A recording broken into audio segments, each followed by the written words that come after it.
Mettez-vous bien les mecs. Le Pen, ouvrez les guillemets, nous voterons les motions de censure. Aïe aïe aïe aïe aïe aïe aïe aïe aïe aïe aïe aïe aïe. On augmente le son et c'est parti. Que Michel Barnier a dégainé le 49-3 et puis s'en sont suivies ces motions de censure annoncées à la fois par la gauche, par le Rassemblement national, et donc les jours de Michel Barnier sont comptés. C'est un bon déroulé de ce qui s'est passé il y a quelques heures entre Matignon et l'Assemblée, Pauline. Effectivement, la question qui se posait, c'était est-ce que Michel Barnier allait tenter d'aller au vote ou pas sur le projet de loi de financement de la sécurité sociale. Il n'en a rien été. Il a annoncé donc engager sa responsabilité. Et puis quelques minutes après, aux alentours de 15h40, le Premier ministre est venu ici à l'Assemblée, là où se tenaient les débats, pour annoncer aux parlementaires vous voyez pas, merde. Eh bien, que le 49.3 était effectivement activé, ce qui a déclenché un flot de réactions, d'abord de la gauche qui avait promis une motion de censure si ce texte était passé à travers cette procédure constitutionnelle, et puis du côté du Rassemblement national qui réclamait un dernier effort sur la désindexation des retraites. Dans son discours, Michel Barnier a expliqué que le texte qu'il déposerait au 49.3 serait enrichi d'amendements rédactionnels. Façon de dire qu'il ne reprendrait pas sur le fond les propositions du Rassemblement national. Et Gaëtan Dussaucé, député RN des Vosges, c'est ce qui a déclenché, ou c'est ce qui a confirmé votre décision. Vous voterez donc les motions de censure, vous déposerez la vôtre, le Rassemblement national, vous voterez aussi celle de la gauche. Ça veut dire qu'à l'heure où l'on se parle, avec vos voix, eh bien Michel Barnier... Les Français ne nous pardonneraient pas de préférer les intérêts particuliers à l'avenir de la nation. Les mecs, vous allez voir ce soir, hein, il y aura un défilé d'hypocrisie où tous les journalistes ils vont dire le RN n'est pas dans l'intérêt du pays, ils ne pensent qu'à leur petit parti, la gauche c'est pareil, ils veulent tous l'effondrement de la France, etc. pour déresponsabiliser Emmanuel Macron, déresponsabiliser les macronistes. On vous baise, dehors maintenant, dehors, c'est fini, la récréation est terminée maintenant. La récréation est terminée. C'est bon, ça suffit les bêtises maintenant. N'est potentiellement plus Premier ministre dans 48 heures. On n'est pas dupes maintenant, la team, on n'est pas dupes. Rendez-vous mercredi au plus tôt aux Français pour savoir ce qu'il en sera de cette motion de censure. Mais il est vrai que dans l'État, on ne pouvait pas laisser passer un tel budget. Ça fait maintenant des semaines, on a été constant, on n'a pas fait de surprise à qui que ce soit. Ça fait des semaines qu'on a pointé un certain nombre de lignes rouges dès la première copie qui a été présentée par le gouvernement de Michel Barnier. Et on voit que non seulement, il a tardé à mettre en place un échange constructif avec le groupe du Rassemblement national qui, je le rappelle, est quand même le premier groupe de l'Assemblée nationale en effectif et en nombre de députés, et qu'en plus de ça, il n'a pas été à l'écoute. Tu crois? Je pense qu'ils vont faire passer le RN pour les sauveurs. Ah non, ah non, ah non, ah non, ah non. Alors, comment elle s'appelle la race là, Caroline Fourest, je crois. Caroline Fourest, Twitter. J'ai vu un tweet de cette journaliste, je sais même pas si elle est journaliste, hein, mais elle est chez Franc-Tireur.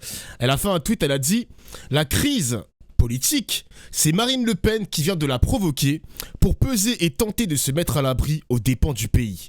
Le Rassemblement national n'a jamais eu le sens de l'État ni de l'intérêt général. Le RN, c'est le parti du chaos. Quant au petit jeu du NFP, honteux, tous irresponsables. » Donc voilà, il y aura, les gars, vous allez voir, il y aura un défilé de journalistes qui vont jeter la faute uniquement sur la gauche et l'extrême droite, et les macronistes ne vont prendre aucune balle. Vous allez voir les mecs, vous allez voir. Les suceurs seront de sortie les mecs. De toutes les demandes qui ont été non seulement celles des députés, mais surtout celles des 11 millions d'électeurs du Rassemblement national lors des dernières élections législatives. Donc évidemment, ce budget étant si mauvais pour le pouvoir d'achat des Français, il fallait le faire tomber. Il y a quelques instants, à ce même micro, se trouvait Mathieu Lefebvre, un député Ensemble pour la République, donc c'est un député du Bloc central, un soutien de Michel Barnier. Il disait le Rassemblement national se comporte comme un maître chanteur au fond. Non, mais on en a un petit peu mal, et on en a d'ailleurs assez soupé. Ridicule, hein, mais vraiment, mais... Pour le coup de ce chantage et de ces insultes de la part du bloc macroniste, il se trouve qu'ils ont et ils portent l'entière responsabilité de l'instabilité que l'on connaît aujourd'hui dans notre pays. Les échecs économiques, ce sont les... Alors, les résultats piteux économiques et budgétaires, ce sont ceux d'Emmanuel Macron, de Gabriel Attal et de son groupe. L'incapacité aujourd'hui à Michel Barnier de dialoguer, comme pourtant il voulait le faire avec la méthode Barnier lors de son discours de politique générale, c'est à nouveau un chantage de la part des macronistes et notamment de Gabriel Attal, qui vise évidemment à mettre la pression sur le gouvernement. Et encore une fois, ça me fait chier, mais ça me fait chier que ça sorte de la bouche du RN. Mais on va pas se mentir les mecs, hein. Évidemment que la gauche aura à peu près le même discours, mais version gauche. Mais Mais même si ils sont opposés idéologiquement, le but du jeu, et c'est un but commun, c'est de faire tomber le macronisme parce que c'est bon, ça suffit les bêtises, les mecs. C'est bon, c'est terminé, les gars. Arrêtez de vous accrocher. J'ai vu, même Gabriel Attal, il a fait son petit discours de pacotille, de politique pacotille. Mais les gars, c'est terminé. Merci Krabelcast pour les 5 subs. Merci la team. Mettez-vous bien. Les gars, mettez-vous bien. Moi, je vous dis, commandez un petit repas, sushi, grec, kebab, je sais pas quoi, tacos, 3 viandes. Mettez-vous bien parce que là, on en aura pour notre argent, les mecs, je vous le dis. Sur le Premier ministre. Je vous le dis, Nous n'avons qu'une boussole, c'est l'intérêt de la France et des Français. Ce budget ne permettait pas de répondre à leurs préoccupations et notamment à la question primordiale du pouvoir d'achat. Donc c'est la raison pour laquelle, évidemment, nous usons de nos droits parlementaires pour le faire tomber. Si vous votez la motion de censure, Gaëtan Dussocé, telle que vous venez l'annoncer, a priori, ça veut dire que Michel Barnier ne sera plus Premier ministre, sauf si Emmanuel Macron décide de le renommer, mais ce serait une forme d'incongruité politique, possibilité constitutionnelle, mais incongruité politique. Est-ce que c'est vrai qu'il peut le renommer, Macron, hein. C'est vrai ça, mais ça m'étonnerait qu'il le fasse. vous avez déjà en tête l'idée de celui qui pourrait lui succéder à l'été dernier, lorsqu'Emmanuel Macron avait mis des noms sur la table, Marine Le Pen avait dit lui oui, celui-là non. Vous ferez la même chose? Vous voudrez décider du prochain Premier ministre? Vous n'êtes sans savoir que cette responsabilité du casting du Premier ministre n'est pas de la responsabilité ni de Marine Le Pen ni du Rassemblement national. C'est leur problème. C'est à eux d'aller justement trouver quelqu'un qui est capable de dialoguer avec le Rassemblement national et surtout d'entendre les propositions qui sont celles des 11 millions de Français qui nous ont accordé leur confiance. On a été très clair dès septembre, dès la nomination de Michel Barnier. On a dit il ne suffit pas seulement de nous respecter, il faut aussi nous entendre et agir avec le mandat que nous ont donné ces millions de Français. Donc on demande justement à ce qu'il y ait un coup de pouce sur le pouvoir d'achat suffisant, à ce qu'on ne s'attaque pas une fois encore à la compétitivité de nos TPE et de nos PME, et sur un plan beaucoup plus large, qu'on commence à réfléchir dès aujourd'hui à la mise en place d'une proportionnelle pour pouvoir enfin retourner aux urnes dès juin et juillet prochain quand les institutions nous permettront, car on ne peut pas rester dans ce blocage parlementaire tel qu'on le vit aujourd'hui en l'absence de majorité. Gaëtan Dussocé, député RN des Vosges, et vous l'avez compris, Alain Olivier. Merci à Gibrol pour le sub, merci mon gars. Ah ben non mais c'est un sub offert. Allons voir d'autres personnes. On va écouter vite fait le discours de Michel Barnier, les mecs. On va faire un petit rewind de tout ce qui s'est passé sur ces dernières heures. Autant réécouter aujourd'hui l'homme qui était la clé de cette motion de censure en engageant le 49.3, c'est le Premier ministre Michel Barnier. Je m'adresse à vous avec respect, je m'adresse à vous avec une certitude. Je pense sincèrement que les Français ne nous pardonneraient pas de préférer les intérêts particuliers à l'avenir de la nation. Arrête. Ça applaudit carrément, ça c'est les macronistes les mecs, hein. Voilà, c'est les macronistes. D'ailleurs les gars, grosse dinguerie, hein. Regardez-moi le nombre d'absents qu'il y a alors que c'est le projet de loi de financement de la sécurité sociale qui doit être voté. Regardez-moi le nombre d'absents les mecs, hein. Alors que ces bâtards veulent nous retirer un jour de carence, ils veulent supprimer un jour férié, ils veulent nous faire travailler gratuitement. Regardez les gars, hein. Regardez hein. Et cela, c'est une folie, frère. Députés, vous l'entendez, je le sais, dans chacune de vos circonscriptions, où les Français appellent et attendent de la stabilité. C'est pourquoi, sur le fondement de l'article 49, alinéa 3 de la Constitution, j'engage la responsabilité de mon gouvernement sur l'ensemble du projet de loi de financement de la sécurité sociale pour 2025, dans sa version résultant des travaux de la commission mixte paritaire, ils ont quitté l'hémicycle, par les amendements rédactionnels et de coordination déposés. Et je le fais en appelant à la responsabilité de chacun des représentants de la nation que vous êtes, même si vous devez quitter cet hémicycle, persuadé que notre mission commune, au-delà de nos divergences, et de servir la France et les Français. Désormais, mesdames et messieurs les députés, chacun doit prendre ses responsabilités et je prends les miennes. Bonsoir Alain Duhamel. Merci Kramel. Ça y est, on y est. Merci mon gars. Alors Alain Duhamel, bon on s'en fout du vieux, on va écouter tous les autres discours. Donc voilà, député européen. Voilà, ça va être un défilé les mecs, hein. Bon évidemment qu'il y aura beaucoup de RN qui vont beaucoup parler à la télévision. Pourquoi? Parce que évidemment la gauche va systématiquement censurer ce gouvernement parce qu'il est illégitime à leurs yeux. Il représente que 5% des Français et encore je suis gentil. Donc évidemment le RN devait peser dans la balance. Donc c'est normal que le micro soit tendu de la part des journalistes envers le RN. C'est normal. Mais je pense qu'on aura des gauchistes ce soir. Je pense. Et de l'améliorer. Je pense. Mais c'est pas ça. Mathieu Vallet, bonsoir, député Rassemblement National. Vous la voyez venir, la tempête? Bah écoutez, que Michel... vous provoquez? Ah non, c'est Michel Barnier qui que provoque vous la provoquez tempête. carrément. Dans cette histoire, Mais le kamikaze, c'est Michel Barnier, c'est pas Marine Le Pen. Et comme tout kamikaze, à la fin, ça se termine mal. Jure, un ça nouveau fait sub. plusieurs jours qu'on négocie, que jusqu'au bout, on a ouvert notre porte, on a fait des propositions. Au dernier moment, il a accepté Merci de pour les revenir sur subs ce encore. déremboursement des médicaments. On parle pas des privilégiés, on parle des plus faibles qui aujourd'hui ne peuvent plus se soigner, un Français sur 4. C'est des exigences, c'était pas des propositions. Voire même des injonctions. Pardon, on n'est pas. Oui, bah, enfin, on défend nos électeurs. On n'est pas Dans une négociation. on n'est pas dans une kermesse. Dans une négociation, il faut donc, faire un pas vers l'autre. Si vous voulez, moi je suis pas sur le marché de Barbès. On n'est pas en train de troquer pour des bouts de chandelle. On est en train de parler de la France et des Françaises et des Français et des électeurs qui nous font confiance. Et derrière tout ça, monsieur Duhamel, vous êtes trompé. Celui qui met le pistolet sur la tempe de monsieur Barnier, c'est monsieur Attal. En plus d'avoir pendant 6 mois Alors, c'est un pistolet à contribué. bouchon.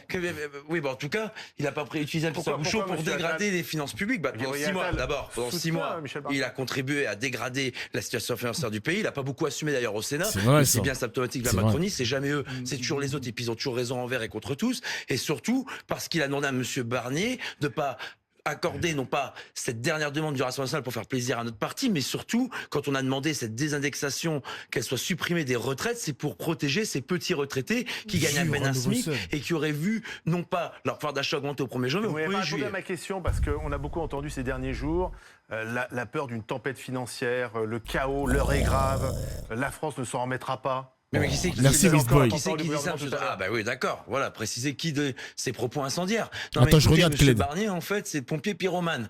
Il dit c'est moi ou le chaos, après moi le déluge. Non, en fait, on est dans une crise financière qui s'annonce très forte pour le pays. Elle est provoquée par qui? Par monsieur Macron et par Ah, monsieur j'ai vu. Attal et désormais Il va par en parler monsieur tout à l'heure, je pense, Barnier. il va en parler. Et ça, il faut le dire et redire. Vous Et confirmez d'ailleurs- que vous allez voter donc mais la bien sûr, censure, mais pourquoi on le fait? les deux censures, la vôtre et celle déposée par la gauche. Oui, mais pourquoi monsieur Truchot on le fait? Parce que face à un projet budgétaire chaotique et qui mettrait les Français à genoux devant les impôts, devant les taxes, devant finalement leurs financiers et leurs créanciers, eh ben on préfère garder le budget de 2024 qui sera beaucoup moins catastrophique. Finalement, le et qui budget fonctionnera Borne par était bon rapport- alors. Comment? Le budget Borne était bon. Bah non, alors, il est pas finalement. bon. C'est en tout cas le plus petit dénominateur commun qu'on peut trouver quand on a un Premier ministre incompétent qui n'est pas D'accord. capable de faire un budget pour la France. Dans ce cas-là, il peut faire cousin avec la Macronie parce qu'ils avaient déjà du mal à associer leur parti. Maintenant qu'ils associent leurs idées, il va pouvoir rejoindre pleinement le parti Vous présidentiel. croyez pas que c'est un peu manichéen ce que vous racontez comme histoire? Écoutez, on a un parti politique qui fait des propositions, M. Duhamel, ça vous plaît peut-être pas. Ah bah mais... si, ça me plaît toujours. Ah, quand bah, on fait très bien, proposition. écoutez. Pourquoi manichéen? Manichéen parce qu'il y a les bons et les méchants, il y a ceux qui s'intéressent aux Français et ceux qui ne s'y intéressent pas, il y a ceux qui sont compétents et ceux qui ne le sont pas. Bah, Est-ce qu'on a contribué à amener le pays dans le mur financier avec une crise qui s'annonce sans précédent? Est-ce que c'est Mme Le Pen qui est à l'Élysée? Vous regrettez peut-être que Mme Le Pen n'était pas à l'Élysée. Mais les gars, c'est quand même une dinguerie quand même Moi, je suis désolé, j'arrive pas à comprendre cette lecture des événements. Le macronisme nous a foutu droit dans le mur et les journalistes nous font croire que on doit encore compter sur le macronisme pour guérir le macronisme, pour effacer les bêtises qu'ils ont fait. Non! Il faut reset tout ça, ma gueule. C'est pas possible. On va pas encore leur faire confiance parce que eux, ils parlent d'instabilité politique. Il ne faut pas censurer. Il faut leur faire confiance. Ils vont corriger les erreurs du passé, etc. Non, on peut plus leur faire confiance. C'est terminé, les mecs. Mais les journalistes, c'est des malades. On peut pas. On ne peut pas se permettre cette erreur encore une fois. C'est ça que vous voulez dire. Stop Écoutez, maintenant, je ça suis pas suffit. encore gâteux, D'accord, contrairement à ce très que bien. vous avez l'air de Bah, croire. pas du Ça tout. suffit viendra, maintenant. Ça Bien viendra, quand j'étais mais... jeune, je vous voyais souvent à la télé, j'avais pas l'impression que vous étiez gâteux. Vous avez fait oui, beaucoup mais de je- Gâteux. campagnes, vous avez fait beaucoup de campagnes, mais je vous ai regardé à la télé, mais on est côte à côte. Enfin- On n'est pas encore face à face, c'est vrai, mais vous inquiétez pas, je suis respectueux de votre personne et de votre ancienneté dans le bon Bon, sens. mais il n'empêche que quand on vous écoute, Ouais. on a vraiment l'impression que c'est vous qui êtes le détenteur du patriotisme, etc. Bon, Bah oui, mais ils disent que ce sera pire. Ouais, mais justement, les gars, c'est la lecture qu'ils veulent nous ingérer dans notre cerveau. De dire qu'il y aura une crise financière, une crise politique, etc. Qu'est-ce qu'il y a de pire?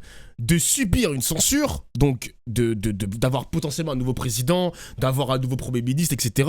Ou de garder le macronisme actuel. La cohabitation de merde. Mais les gars, moi je choisis littéralement la censure. Évidemment. Donc excusez-moi, je vous emmerde les journalistes. Je vous emmerde. Je défends mon patriotisme. Maintenant, si vous voulez le rejoindre, les portes sont ouvertes. On n'est absolument Mais- pas sectaire et encore moins un parti qui Alors, sommes une secte Laurent du- Laurent Baumel, alors, Laurent Baumel, la gauche, vous confirmez? Alors, on va aller voir des personnalités. On va écouter, on va défiler. Alors, journaliste BFM TV, on s'en fout. Éditorialiste, on s'en fout. On a une très très grosse soirée, les mecs. Donc là, on va aller faire le tour. Alors, ensemble pour la République, on va écouter un macroniste. Les mecs. Pour la République du Gers. Bonsoir, monsieur le député Cazeneuve.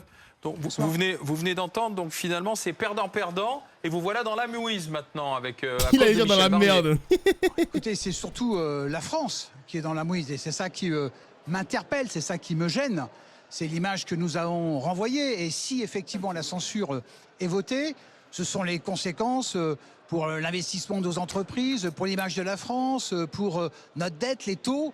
C'est ça le plus embêtant. Effectivement, Michel Barnier s'est trompé d'une certaine manière et c'était la mauvaise stratégie. Mais ce que je dirais en écoutant vos commentateurs, c'est que, vous savez, encore hier, Marine Le Pen écrivait que si on lui concédait un élément important dans ce budget, personnellement, disait-elle, eh bien, elle changerait d'avis. C'est ce qu'a fait Michel Barnier. Avec, moi, je ne suis pas d'accord sur ça, mais il l'a fait. Il est allé extrêmement loin et pourtant, elle n'a pas changé. Ce qui veut dire que le Rassemblement national, malgré des travaux de façade, reste un parti d'extrême droite et que leurs enjeux personnels, c'est-à-dire l'élection présidentielle pour Marine Le Pen, sont beaucoup plus importants que l'intérêt des Français. Michel Barnier, erreur de stratégie, vous dites. Qui a nommé Michel Barnier? C'est Emmanuel Macron, qui a attendu d'ailleurs de longues semaines avant de nommer Michel Barnier. Il a écarté l'hypothèse de nommer une personnalité de gauche. C'est comme ça qu'il voit les choses, Michel Barnier. Visiblement, ce n'était pas l'homme de la situation. Donc, est-ce que c'est aussi l'échec aujourd'hui d'Emmanuel Macron? Là, on peut toujours revenir et remonter. C'est effectivement, on voit bien le coût de la dissolution. Mais je voudrais quand même rappeler qu'après la dissolution, il y a eu le vote des Français. Et les Français aujourd'hui, à l'image de notre pays, sont coupés en trois. Donc la question que je pose à ceux qui vont voter la censure mercredi ou jeudi, qu'est-ce qu'ils ont prévu derrière ? En fait, ils n'ont rien prévu derrière. Est-ce que ça va changer? Ils sont dans l'opposition. C'est pas à eux de prévoir. C'est à Emmanuel Macron de nommer un nouveau Premier ministre. Je ne suis pas d'accord. Je suis désolé de ne pas être d'accord avec vous. Mais s'ils votent la censure, c'est qu'ils ont une bonne idée pour les Français derrière. C'est qu'ils ont une bonne idée pour un Premier ministre. C'est qu'ils ont une bonne idée pour un programme. Ils n'ont rien. C'est bien la stratégie du chaos. Non, mais ils vont... Bah, je pense que... Ouais, mais les mecs, vous voyez, là, cette lecture, hein, je suis pas pro-RN, hein, les gars, mais de dire qu'ils ont rien, absolument rien dans les bagages, ça, c'est réducteur de baiser, les mecs. Et encore une fois, c'est des mecs qui nous ont mis droit dans le mur, qui se permettent de faire des leçons, les gars. Ils se permettent de faire des leçons. C'est une dinguerie. Et ils nous prennent en otage, exactement, les mecs, hein, c'est... Faites-nous confiance, on va réparer ce qu'on a fait, mais ne votez pas le RN, pas le NFP parce qu'ils n'ont pas de programme, il n'y a rien, etc. Mais niquez vos mères, on vous déteste. Jusqu'au bout, les mecs, c'est jusqu'au boutisme ce qu'ils nous sont en train de nous faire subir, là, le macronisme. Hein. Ils veulent nous faire culpabiliser, il y aura des Français qui vont peut-être regretter, les mecs, on sait pas. Ils vont même plus loin, puisque Jean-Luc Mélenchon ne s'en cache pas d'ailleurs, il l'a encore tweeté tout à l'heure, il veut maintenant le départ d'Emmanuel Macron. Voilà, il dit que le responsable de cette crise politique, c'est le chef de l'État, qu'on ne sortira pas de cette crise sans la démission d'Emmanuel Macron. D'ailleurs, regardez le tweet de Jean-Luc Mélenchon, toutes les manœuvres pour sauver le gouvernement Barnier ont échoué, il va tomber. Et Macron, seul responsable de la crise financière et politique, doit s'en aller pour rendre la parole au vote des Français. Alors, qui peut imaginer... J'ai mis mon EHPAD en dollars, ciao l'Europe. Que faire tomber successivement tous les 3 mois, je ne sais pas, 2-3 premiers ministres en 2025, et après faire en sorte que le président de la République démissionne, qui peut penser que ça règle nos problèmes? C'est évidemment le contraire. Moi, je crois que le président de la République, c'est au contraire, d'un point de vue des institutions aujourd'hui, l'instabilité. C'est lui qui incarne l'instabilité. Donc, en plus... Comment il peut dire ça? Comment il peut dire ça? L'élection présidentielle serait, à mon avis, une erreur supplémentaire par rapport à ce qui se passe. Les Français... Vous savez, moi, j'étais sur le marché dans le Gers ce week-end. Qu'est-ce qu'ils me disent, les Français? Arrêtez. De la stabilité. S'il vous plaît, arrêtez ce cinéma. Arrêtez ces enjeux personnels des uns et des autres qui ne souhaitent qu'une élection présidentielle anticipée pour, espère-t-il, prendre le pouvoir. C'est pas ce que veulent les Français. C'est pas ce que disent les sondages. Hein. Les sondages donnent plutôt une majorité pour la censure. Et beaucoup de Français voudraient qu'Emmanuel Macron s'en aille. Ouais. Oui, mais il y a une majorité pour la censure mais il n'y a aucune majorité pour Marine Le Pen, il n'y a aucune majorité pour Jean-Luc Mélenchon, il n'y a aucune majorité alternative. C'est bien le problème aujourd'hui. Je ne dis pas que c'est simple à résoudre, et je ne dis pas que Michel Barnier, c'était une formidable solution, c'était probablement la moins mauvaise. Je regrette qu'elle ne tienne pas. J'espère quand même que certains vont se ressaisir, que certains députés vont se ressaisir. J'espère que les Français vont leur rappeler qu'une censure ne réglerait pas les problèmes au regard de ce qu'est l'Assemblée nationale aujourd'hui. Donc oui, j'en appelle un sursaut pour que mercredi ou jeudi, cette censure ne soit pas votée. Vous en appelez aux socialistes, par exemple, parce qu'on a un député socialiste sur le plateau, Laurent Baumel. Le Parti socialiste, parti de gouvernement, vous leur dites ne votez pas la censure? Je leur dis ne votez pas la censure. Boris Vallaud disait il y a quelques jours, il faut une majorité de non-censure. Et d'ailleurs, moi j'en veux un peu à mes camarades socialistes. Si vous voulez, s'il n'avait pas eu cette position a priori dès le début, après les élections législatives, de dire de toute façon nous on censurera Michel Barnier, on est contre, c'est eux qui d'une certaine manière, alors c'est vrai que c'est indirect, ont donné ce pouvoir-là au Rassemblement national, et on voit comment ils l'ont utilisé. Donc moi, oui. Ils veulent donner la patate chaude au PS en mode ok, on va se faire censurer par le RN et par une partie du NFP, mais attention le PS s'il vous plaît, ne les rejoignez pas, ne censurez pas. Eh, c'est des suceurs, hein. Les suceurs sont de sortie les mecs, hein. Depuis le début, et c'est le position du mouvement que je représente, que ce soit des républicains jusqu'aux socialistes, j'espère qu'on va enfin trouver une coalition qui va permettre d'apporter de la stabilité. C'est pas facile. Nous n'y sommes pas arrivés, on peut... merci pour les subs, merci Budget, merci mon gars. Mais il faut, j'espère, pour notre pays, une fois de plus, c'est l'intérêt des Français et l'intérêt de notre pays qui me motive tous les jours. J'espère qu'on va y arriver. Merci, merci monsieur le député Cazeneuve en direct de l'Assemblée nationale. On va avancer un peu les mecs.